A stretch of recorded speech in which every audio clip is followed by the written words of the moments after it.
welcome. This is Talk Nigeria and Greetings on 5.7. Comes your way 9 a.m. Mondays through Fridays on this dial. My name is Chris Ogogo, and today on the show we're taking a look at events from Kano State, northwest Nigeria. Now, the governor of Kano State, Abdullahi Umar Ganduje, has said his administration is going to probe his predecessor, Senator Rabiu Musa Kwankwaso, over a multi-billion naira 5-kilometer road project. Ganduje, who made this known while inaugurating 12 campaign committees for his second-term bid, said Kano State government had taken the matter to the Economic and Financial Crimes Commission, the EFCC. He explained that the EFCC had gone far in its investigation into the matter in terms of how the money meant for the construction of 5-kilometer roads in the 44 local governments of Kano State were diverted for Kwankwaso's presidential campaign in 2015. He said so far, the EFCC was able to discover how the fund was collected from the 44 local governments and was changed into dollars. And that sets the tone for the discussion for today on the show Talk Nigeria. Greetings on 5.7. My name once again is Chris Ogogo, and I have with me a guest, a gentleman who will discuss this topic with me. His name is Kashmir Ifan. He was here a few days ago and he's back on the show. It is a pleasure to have you on Talk Nigeria. Yeah, good morning. Thank you very much for joining us. And we're expecting Barrister Tony Idoko to also join us on the show this morning. Hopefully he joins us soon enough. Now to the case we have on our hands. Abdullahi Umar Ganduje, the governor of Kano State, says he's going to probe his predecessor, his former boss, Rabiu Musa Kwankwaso. Now, I've seen a lot of people talking about this on social media, and one of the most used phrases is pot calling kettle black. Now, is this a case of pot actually calling kettle black? Well, those are who have aptly described that. That described the development as that. They are not totally out of order. Even though I would prefer to use an Hausa proverb to describe the development. And that Hausa proverb is very simple. Those of us, those who speak Hausa better, will understand exactly what I want. You will translate for us. Yes, it says, but in a bakaya, let me go say it. Mba baka ya akama barawo za kamaka. That is, if you don't know how to catch a thief, the thief will end up catching you. Interesting. That is what has happened or is about playing out in Kano. Nigerians will recall that very recently, when the president was in Poland, he interacted with Nigerians living in Poland. One of the issues that the president, I don't know who prompted him, mentioned, if you watch the clips, was that they saw governor in video, trending in video, collecting dollar back. The president said that much in Poland, meaning that the president, the signal of anti-corruption in the last 4 years, is aware that we had a video that went viral across the globe of allegedly the state governor under discourse collecting dollars and putting it in his clothes, and that earned even the governor also on social media the title of Gun Dollars. Now that Gun Dollars, that same His Excellency, is the one who now, almost at the twilight of his first tenure, want to probe his predecessor. Okay, let me put this across to you, because the reason why that phrase has been used, pot calling kettle black, is because of the video that allegedly has the governor of Kano State, Ganduje, on it, collecting dollars from contractors. Now, people believe that for someone who is perceived or who is seen as being corrupt himself, that he doesn't tell well, that he's also trying to prove someone for corruption. Now, the question is this. He's not guilty. I'm talking about the Kano State governor. There is a video that allegedly has him in it. but he's not been proven guilty by any court of competent jurisdiction. So by our laws, he's innocent until proven guilty. So shouldn't he, I mean, being the governor of the state, shouldn't he be in the right position to want to investigate what his predecessor did with monies meant for the construction of roads? I put the question straight to you. Please, where was he when his predecessor was doing those roads? He was the deputy. Oh, beautiful. So they did it together. Now, you see, let's be straight on this man. Yes, of course. Yes, of course. The other time we were here, you told us there was nothing wrong in Osibanjo campaigning. No, I didn't. Hold on. I don't want this show to go the way it did the last time. I didn't say. I was asking if there was anything wrong. As far as I'm concerned, that was an opinion. No, it wasn't an opinion. It was a question that was put across. Okay, you want to? What I'm saying? Okay, that was your question. Yes. Now let us chill. Take it as your question. Yes, take a chill pill. Yes. Let me ask it again. Yes. Now, given the fact that no court of competent jurisdiction has indicted him, Ganduje, for corruption. Isn't it right that he, as the governor now in charge of the state, should take a look and be responsible for what has happened to the state's resources? My brother, you have flown in an aircraft, and every aircraft that takes off has a pilot and what? A co-pilot. Yeah. And if there's a crash and there's an aircraft crash investigation, they investigate both the pilot and the co-pilot. Yes. So, His Excellency Alhaji Ganduje was the deputy governor to Alhaji Kwankwaso, and at that time that road was executed. If there were any corrupt dealings, he is an accomplice. I'm happy a lawyer has just walked in here and sitting. Who introduced him? Oh yes, he is an accomplice, and so I can tell you the truth. As an accomplice. In governance, yes. When things like this are done, for example, when road projects are given out, when contracts are awarded, who signs? Is it the governor or deputy governor or both of them? The State Executive Council approves, and he is a member of the State Executive Council. Now, you see, let us face facts here. Ganduje, you see, I watched something long ago.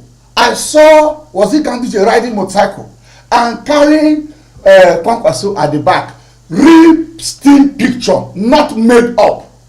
These two gentlemen have come a very long way. Yes. They ate guguru together, and they dined in 5-star hotels together, and they've been sleeping on one bed before now. They've lived together. The truth need be told. So when Ganduje came as Senator APC, Governor APC, and Kwankwaso came as Senator APC, he didn't remember this 5-kilometer road. When was this road done? I think His Excellency Ganduje should concern himself more with coming clean with Nigeria as per the video that went viral. I also think that the EFCC is doing this country and the people of Kano State a great disservice, that up until now there's not been any report, investigative report, on that video that went viral, which the president ran a commentary about in Poland. Is a shame. And of course for me, it speaks volume about the level of insincerity in the anti-corruption fight in Nigeria. All right, so let's introduce our second guest. I did tell you earlier that he would join us. So good thing he's joined us right on time, Barrister Tony Idogo. It's a pleasure to have you on Talk Nigeria once again. Pleasure is mine. Yes, thank you. We've been talking about the issue in Kano. The executive governor of the state, Umar Ganduje, as I said, is going to investigate funds that were meant for the construction of roads in Kano State that, according to him, were diverted by his predecessor and his former boss, Rabiu Kwankwaso. So now, the thing is, just similar to the question I posed to Mr. Ifani, no court of competent jurisdiction has found him guilty of collecting bribes. I'm talking about Ganduje now. But does he have the moral right to want to attempt this? Or is it all good? Well, thank you very much. Let me thank Dr. Kasma. As I was coming, I heard his Hausa And I was really amused. And I said, when I come on, I'll thank him for that. Having said that, I like to look at it from at least three perspectives. Okay, for me, there's the moral perspective, the political, and the legal. And the legal. Now, morally, does Governor Ganduje stand on solid ground? Okay, to accuse his former boss, and friend, and even mentor, of corruption. Like he said, Dr. Kashmir said, they've come a long way. They work together. When Senator Kwankwaso was Minister of Defense, Ganduje was his aide. When he became governor, he apparently chose him as deputy governor. Twice. Yes, twice. He chose him as deputy governor. And there was real solid friendship, solid camaraderie between the two of them. And when he was leaving office, he supported him. And in Nigeria, most of the times it is the governor that decides who becomes this. So apparently we could say, that given the Nigerian standard, he made him governor. Okay, and record that they were in APC, and they were opposed to former President Goodluck Jonathan. So Goodluck Jonathan. They were in PDP. No, before moving to the APC. Yes, they were in PDP, and they now moved to, of course, and he moved with him. Yes. To show that yes. they were, really. Yes, he moved with him. He did, unlike some governors, who stay back. He yes. didn't stay back. He went with him, and they were all wearing red caps together. They were Kwankwasia, the Kwankwasia movement. Yes, to this morning when I read about when I read the story, I heard him saying that the Kwankwasia people, and I'm like, what? Kwankwasia people? So you were part of them before, So that's the moral side. They've been friends and all of that. And like he said, I thought about that myself. I said, why is he coming out to talk about it now? This thing didn't happen. This thing happened when they were in office. Okay, and almost 4 years later, you are now coming out to tell us about this allegation. I mean, something went wrong. And of course, like in Nigeria, if all went well, we'll not be hearing about it. So it's just the Nigerian thing, okay, that when you fall out with someone, you bring it. Then the political aspect is that it's politics. Ganduje is bitter. Ganduje believes that Senator Kwankwaso is behind that tape that came out. He accused him. He actually accused him, of being behind the tape and of the video rather. Yeah. And Senator Kwankwaso had to deny that he knew nothing about it. Okay, but of course, maybe perhaps they all have their own facts. They get information from different places. So maybe his sources have told him that the real culprit behind it, apparently, must be, of course, because they fell out, and we know there's no love lost between them. So that's the political aspect of it. I know 2019 is coming. Kwankwaso stands a very, very good chance, to cause a serious upset in Kano. Of course. You understand? So could this be, there's a school of thought that believes that this might just be a prelude to what, the government wants to do, get Kwankwaso out, to make sure that they don't have any serious contender, someone that will give them problem. That is the political aspect of it. And then there's a legal aspect of it. Now, the legal aspect is that, like you said, yes, it's possible that maybe Ganduje has his own scandal and his own corruption issues to settle. However, okay, that does not preclude him legally, because he enjoys immunity anyway. Yeah. So you cannot. That doesn't stop him from, trying to see that Kwankwaso, if he has, embezzled funds, like he said, he has looted funds, he has misappropriated funds meant for roads, if he uses for his campaign, of course, he has the right, okay, he has the powers as a former governor, as a sitting governor, to ask Kwankwaso what happened to that money. And Kwankwaso needs to come out clean. The truth is, Kwankwaso needs to come out clean. He needs to come out and explain. Now that the thing has come out, the allegation has been made, Kwankwaso needs to tell Nigerians and Kano people in particular what he did with that money. It's as simple as that. You talked about the fact that you even asked a question, a rhetorical question, why now? Why is he coming out now? Because it happened almost 4 years ago. The allegation of the diverted funds happened almost 4 years ago. Now, was he under any legal obligation to have spoken out at that point in time? Morally, maybe yes. But legally, was he under any legal obligation to have spoken out at that time? There is a legal obligation. Exactly. There's a legal obligation. If you knew, look, the thing is that if you are aware of the commission of a crime, Yes. you don't keep quiet. If you keep quiet, Does that make you an accomplice? of course. Of course, particularly when you're on the same ticket with the, in fact, you see, even as a Nigerian, okay, as a citizen, like as a private citizen, okay, if you are aware of the commission of a crime in this place, or even on your way home, if you find someone, you are not supposed to just walk away.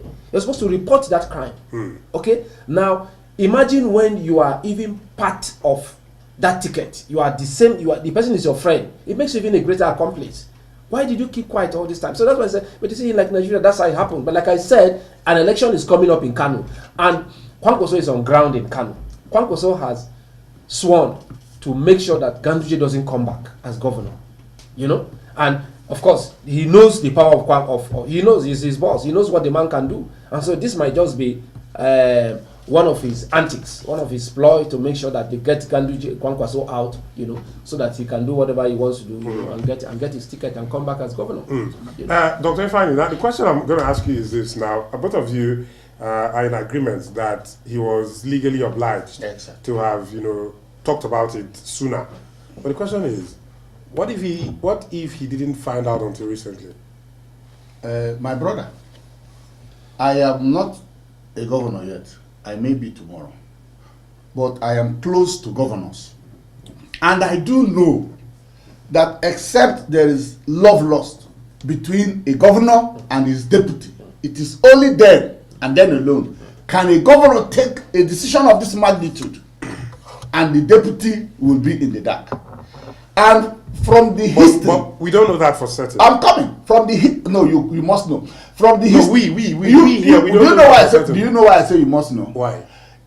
It is the practice. It is the rule almost that for contracts to be awarded and of that magnitude, the State Executive Council would consider it and approve it. No, I'm not talking of the approval. I'm talking of the diversion. I'm coming. The allegation. I am coming. Okay. Therefore, we sit in this place, you and my deputy, and we say we're going to buy this PC, and we approve it. And then, 4 years after our tenure, you didn't see the PC, and you are aware that we have approved it, and the money had moved.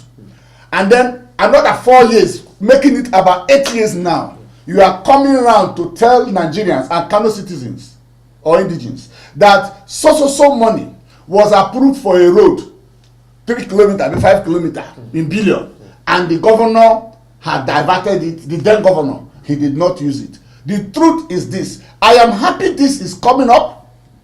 You see, when two elephants fight, in this instance, it is the masses in Kano that will be saved. I want these two elephants to fight so that their kingdom can fall. When their kingdom falls, the Kano people may become liberated. My worry is this, and I repeat, is it not that same governor, after the video went viral, and other pictures went viral of fleets of vehicles, branded vehicles, that he is donating for the next level campaign? My worry is this: I like people like Obi Ezekwesili, and she shares my perspective. Corruption is not only stealing money. Stealing money is an infinitesimal part of corrupt practice. Unfortunately, in Nigeria, we have a brain twist where all we want to hear is that somebody has stolen money. Nepotism is more deadly than stealing money. Nepotism. I tell you, disregard for rule of law is more deadly than stealing money.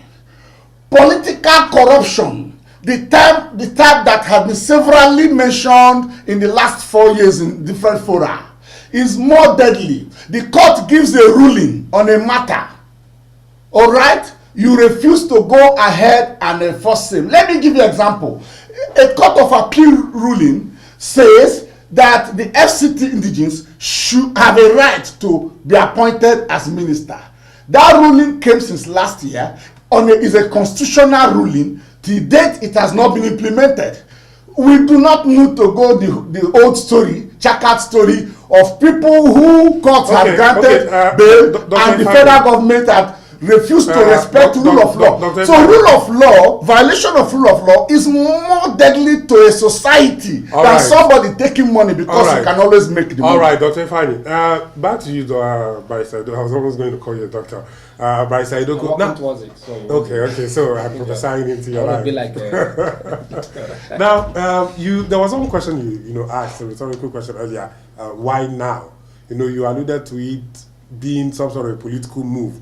But the thing is there a statute of limitation to when you can actually make these things, come out and probably even take it to court? No. That's why I said we looked at the. That's why we said it's politics. You understand? And then if you are someone, let's even assume it's politics. But I mean, what difference does it make? He's made the allegation if it is true. That's why I ended up with saying that there's a legal perspective. Okay, and that legal perspective suggests that even if it is true that Ganduje is also a culprit, even if he has his own issues, his own allegations, he enjoys immunity. There's nothing anyone can do about it. There's nothing. Even if Ganduje today, even if he's caught, not just on video, even if he's caught live killing somebody, there's nothing anyone can do now until he leaves office. But we can investigate him. Yes, you can investigate. Okay, we'll talk about he enjoys immunity from criminal prosecution and all of that. But Kwankwaso has finished his term. Yes. And even if it is true, and Ganduje has a right to come out and say, look, this one, someone is missing. So the onus is now on Kwankwaso, to come out and deny, But of course, the other ones are just in the realms of conjectures. On whose doorsteps does the burden of proof lie? Burden of proof. Yes. That if the burden of proof lies with the state government that has to prove. Because they are the ones alleging. Yes, you are the one that's alleging. Okay, so it's time for us to open the phone lines so you can be a part of it. So we have some messages in already. This one says, "Dear presenter, this Buhari-led administration is deceptive, hypocritical, and wicked. If what the Kano State governor did was alleged to be a PDP governor, you would have seen the show this government may have done using the EFCC. Haba Obol Omini from ASU sent that message in. And this one says, please, Mr. Chris, is Dr. Ifeanyi also a preacher of the gospel? He has a preacher's tone. He makes my day whenever he features on your program because of his passion for this country. Emeka from Lugbe sent it down. Are you a preacher of the gospel? Yes, I do. I started preaching the gospel at the age of 16. Gospel of politics? No. Firebrand, born again, a man of a very big God. Okay, let's take more messages. This one says, Chris and Co, good morning. In the same climb, Ganduje would have voluntarily resigned with apology to the Kano people and submitted himself to persecution. And if he has anything against Kwankwaso, to say it for the anti-corruption agencies to handle. The evils they committed against GEJ is haunting a lot of people. Charles from Gwarimpa. Doctor, I'm mixing it up right now. Barrister Idoku. Now, the thing is, the perception of guilt that people have, or the perception of corruption that people have about Ganduje is based on an event of which he hasn't been convicted of yet. Sure. Doesn't this show how people are being unfair to him? Because, you're a lawyer, so, you're innocent until proven guilty, right? So no court of competent jurisdiction has convicted him. And people being unfair to him. Well, by even passing judgment on him before any court does that. Well, you see, this is not a court of law. It's a court of public opinion. Exactly. And it wasn't just an allegation that someone made against him. It was a fact that there was video evidence. Okay, and like I said recently, everybody denies. No one will agree. Even the audio tape that has been released recently about that allegedly has the Minister of Transport. Yes, he has. Everyone. That's why I said I have immense respect for Aisha Mohammed, Aisha, the former Minister of Women Affairs. Oh, okay. She's the only person who didn't deny her video. When her video came out, she agreed. She said yes, that was her, and yes, that was how she felt. That yes, she respects the president and everything, but Atiku is her mentor. She could have denied and said no, that was this and be a hypocrite, but she didn't, and she stayed. And you see, funny enough, everyone thought that the president was going to sack her. The president didn't sack her. Probably the president respected her. Yes, respected her, because it's better, when you are dealing with people who are straight, and unlike so many people who are pretending around you. You are hearing stories. President gets report about a lot of people. Forget that he doesn't say much. Every president will tell you, if former President Goodluck and even President Obasanjo, they tell you some of the things that they have heard in this country. Some of those things, they will die with those things. They can never reveal them. And so the president knows. He knows of some of the people around him, but he just keeps them. Maybe in a smart way, they say keep your friends close and your enemies closer. But here is someone who didn't deny, and so maybe he had some kind of respect for her, and he kept her. So can we say that we've not been fair to Ganduje? Would you say we've been also fair or unfair to Atiku? Because no court has indicted him, but everybody calls him a looter everywhere. People who don't like him anyway. I wouldn't say everywhere. There are people who don't like him. They say he's a looter. He's corrupt. And there's no video evidence. Yes. So okay, Dr. Ifeanyi, I'm going to ask you. The issue of immunity now. State governors, deputy governors, president, vice president, they have immunity from prosecution while in office. What sort of impacts does this have on our democracy? You see, the concept of immunity is not unique to Nigeria. It's not a Nigerian creation. It's universal. Now, and the essence is to give the political office holder leverage to perform. Limit distractions. Because if you make him vulnerable, he will be distracted, he will be ridiculed, he would not be focused. So for every and sundry thing, somebody would want to prosecute the public office holder. Now, having said that, that's not our problem. You see, I differ with people on several fronts because of, one, the grace I have to understand words and their meaning and to know what are not synonyms. One of our callers said, some people, because they come from tribe where stealing is not this thing, and so they do not see stealing as corruption. Emphatically, I challenge you to bring the dictionaries of the world and show me where corruption and stealing had become synonyms. In all vernacular in Nigeria, in my own Igbo, stealing is ori, corruption, mpo. As you go from language, when barrister speaks now in Idoma, they do not have the same word. They are not synonyms. Having said that, for me, immunity of public office holders in Nigeria is not our problem. What is our problem? When Fayose, I am not his fan. Like the other time you asked me whose fan I was governor. Every now and then, his commissioners, accountant general, members of his houses of assembly, the state house of assembly, were hounded and brought to Abuja in the name under the guise of EFCC investigation. After the video went viral and the whole world watched it and the president ran a commentary of it in Poland, I did not hear, and I'm sure nobody did, of how House of Assembly members, commissioners, etc. in Kano State, or the books in Kano State, books of account, were looked into. The problem is this: immunity do not, the lawyer is here, immunity on its own do not protect you from being investigated. Even the Nigerian president, with all his immunity, can be investigated while in office. The trouble we have is that our state actors turn blind eye at investigating public office holders. They are compromised. If, for example, that video has been fully investigated and there's an investigative report, beautiful, we'll wait for him. When he's out of immunity, we will try him.